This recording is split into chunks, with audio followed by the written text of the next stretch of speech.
So ayun mga kakoboy, yan, nagbiyahe tayo ngayon gar. Ito na nandito tayo ngayon sa Terminal 3. Kakalagpas lang natin. So ayan, medyo kalmado pa. Pero ngayon ang pagkalagpas na natin diyan, sobrang lakas na ng ulan. Ayan oh. Kikita nyo yan gar.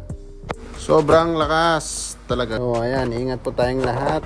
Nakikita nyo po yan, malakas sa sobrang lakas niyan gar. So ingat-ingat po tayong lahat gar sa mga bumabiyahe, mga kakoboy dyan oh. Inilagay ko na sa pina-amber tree ko na yung yung wiper ko kasi hindi na kaya eh. Kaya ayan, medyo ma-fog na siya, di ba? Kasi sobrang lakas ng ulan. So, ingat-ingat po tayo diyan. Mga cowboy, yan, papunta tayo ng sukat. At meron tayong pipick up. Ayan, daan-daan lang yung patakbo natin diyan, gar. Siyempre 40 lang ang takbo natin. Ayan oh, malakas na yan. Grabe ba, kahit na malakas yan, biyay pa rin tayo. Ayan, keep safe everyone gar. Ayan, kailangan nating bumiyahe kumayod gar. Siyempre para may pangkain sa pamilya, di ba? Ayan, nakikita nyo, banat lang.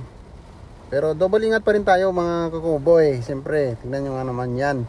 Sobrang lakas talaga ng mukhang mapapalaban tayo dito. So, ayan. Keep safe everyone, guys. Yun, kahit mahirap gar, tuloy lang natin. Para sa pamilya, laban, di ba?